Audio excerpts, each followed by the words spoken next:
Okey, mengenai salah guna kuasa, penyelewengan dan lain-lain.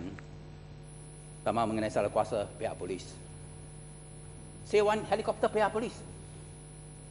Pada pentinggahan tahun 2007, Kementerian Keselamatan Dalam Negeri telah diarahkan oleh Perdana Menteri merangkap Menteri Keselamatan Dalam Negeri untuk menewa 34 buah helikopter daripada syarikat Asia Copter selama 30 tahun.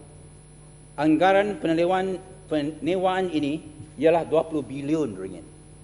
Cadangan PDRM kepada kerajaan di bawah rancangan Malaysia ke-9 ialah membeli 8 buah helikopter dengan peruntukan sebanyak 272 juta ringgit, dan saya difahamkan 8 helikopter adalah jauh lebih daripada mencukupi untuk kegunaan PDRM.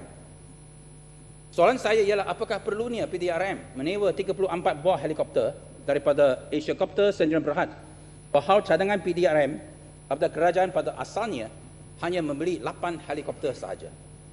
Apakah perlunya PDRM menggunakan wang sebanyak 20 bilion ringgit untuk menewa 34 buah helikopter ini?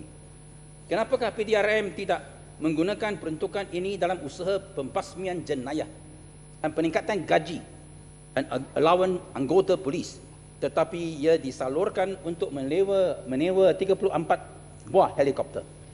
Kenapakah pihak KPN bersungguh-sungguh dengan projek ini sehingga menghantar surat terus kepada Menteri Kewangan bertarikh 12 hari bulan Februari 2007 untuk memohon kelulusan rundingan terus untuk pelaksanaan projek ini?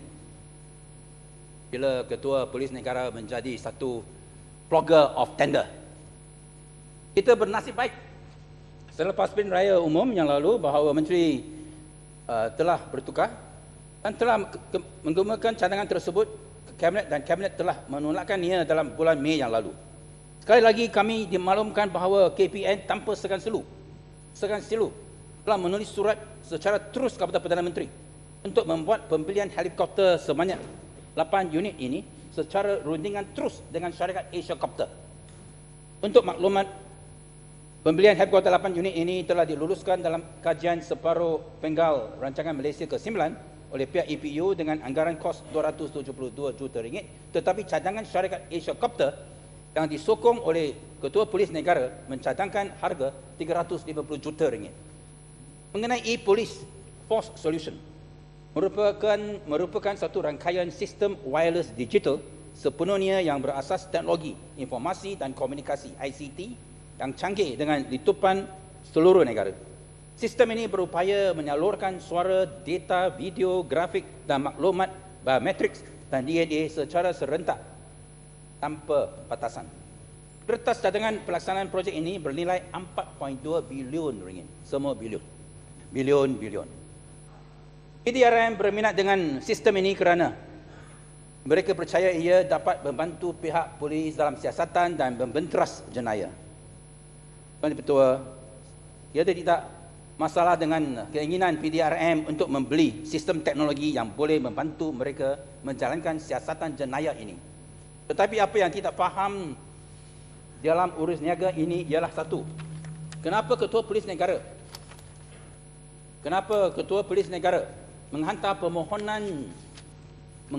memohon dikeluarkan surat letter of intent dan letter of award kepada syarikat Web Power Sdn Bhd terus kepada Perdana Menteri dan tidak melalui Ketua Setiausaha Kementerian Keselamatan Dalam Negeri. Inilah sangat tidak mengikut prosedur. Prosedur yang patut dilakukan dalam apa-apa pembelian sepatutnya ialah Ketua Polis Negara harus menulis surat kepada Ketua Setiausaha Kementerian, Ketua Setiausaha kemudian menulis surat kepada Kementerian Kewangan. Selepas diluluskan oleh Kementerian Kewangan, barulah Kementerian Keselamatan Dalam Negeri memanggil tender. Tetapi sekarang Ketua Polis Negara terus bypass Ketua Setiausaha Kementerian dan memohon dikeluarkan surat letter of intent ini terus kepada Perdana Menteri. Kenapakah ini berlaku? Bukankah ini dapati bahawa pihak KPN telah melanggar standard operating procedure, iaitu go direct to the minister bypassing your immediate boss KSU. Kedua, kertas cadangan e-Police Force Solution dikemukakan oleh Web Power Sdn Bhd kepada PDRM Kenapa Ketua Polis Negara begitu gagah untuk meminta kerajaan mengeluarkan peruntukan untuk membeli e-Police Force Solution daripada sebuah syarikat yang dipunyai oleh bekas seorang anggota Suruhanjaya Pasukan Polis yang juga bekas orang penggarah 3 bintang PDRM? Kenapa beliau boleh bersetuju dengan harga yang ditawarkan, iaitu 4.2 bilion ringgit, dan di mana anak dia ada bekerja dalam? Saya ingin meminta Kementerian Dalam Negeri boleh memberitahu Dewan Yang Mulia ini penjelasan hubungan Ketua Polis Negara dengan syarikat Asia Copter dan Web Power Sdn Bhd. Ini adalah penting untuk rakyat mengetahui mengapa seorang Ketua Polis Negara terlibat secara langsung dengan aktiviti perniagaan, sedangkan sekarang ini indeks jenayah berat makin meningkat dan banyak kes-kes serius yang berprofil tinggi tidak dapat diselesaikan, seperti mana kehilangan chip komputer di Pulau Pinang, pembunuhan kejam adik Salini, pembunuhan pemimpin politik di Johor dan lain-lain lagi, termasuk baru-baru ini isteri bekas Exco Penang menjadi mangsa, isteri bekas Adun Penang dibunuh dan lain-lain.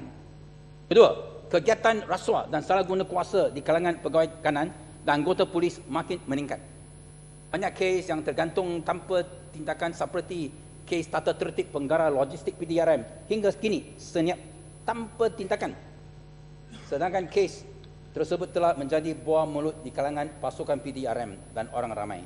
Adakah kerana penggara tersebut orang kepercayaan Ketua Polis Negara, maka tindakan tidak boleh diambil? Di mana integriti pasukan PDRM?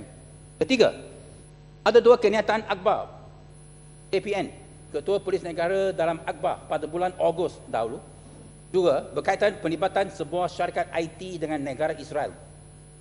Pada masa saya tak mahu akan baca itu keratan Surah Khabar, dan pembelian helikopter untuk kegunaan PDRM.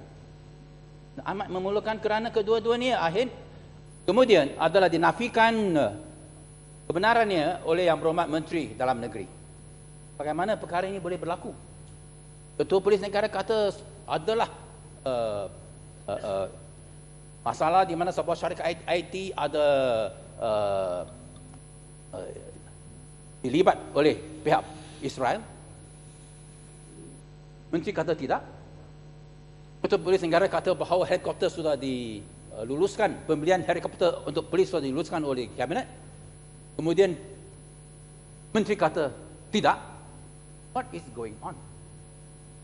Keempat, pelibatan Ketua Polis Negara dengan sindiket judi dan kongsi gelap. Sehingga kini, pihak Ketua Polis Negara tidak pernah mengambil tindakan yang bersungguh-sungguh tentang hubung kait beliau dengan kumpulan tersebut yang diketuai oleh BK Tan. BK Tan, ramai orang tahulah BK Tan, dan Goh Cheng Po dikenali sebagai Tunku Goh. Dia tidak seperti mana tindakan saman beliau kepada Yang Berhormat Permatang PAUD yang dituduh memfitnah dia. Tetapi dalam kes ini, walaupun Raja Petra telah membongkar cerita ini sejak tahun 2007, mau isi kandungan bolehlah lawat Malaysia Today, Raja Petra mengenai sheets of documents dan tuduhan-tuduhan yang ada disebut. Tetapi dalam kes ini, walaupun Raja Petra telah membongkar cerita ini sejak tahun 2007 hingga ini, tiada apa-apa tindakan yang diambil. Apakah tuduhan-tuduhan ini benar? Dengan contoh 2 perkara tersebut, kita dapat bahawa Ketua Polis Negara telah tidak menjalankan tugasnya dengan bersungguh-sungguh. Dan kelihatan beliau hilang keupayaan melaksanakan tugas dan amat jelas kelihatan beliau seorang yang bankrupt idea untuk bertugas sebagai Ketua Polis Negara. Sebagai seorang penjawat awam, beliau tidak sepatutnya terlibat dengan perniagaan, malah patut menempuhkan dengan tugas untuk membentras jenayah.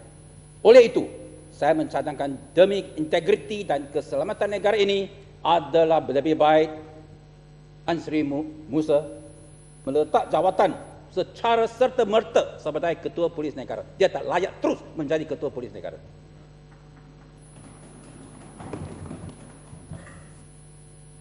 Tuan Dipertua, Satu isu pokok di hadapan kita ialah kehilangan kepercayaan.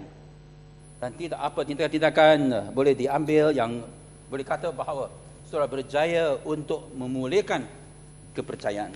Sama ada kepada Perdana Menteri in Waiting, IGP, Peguam Negara, Anti-Corruption, Nation Building atau lain-lain.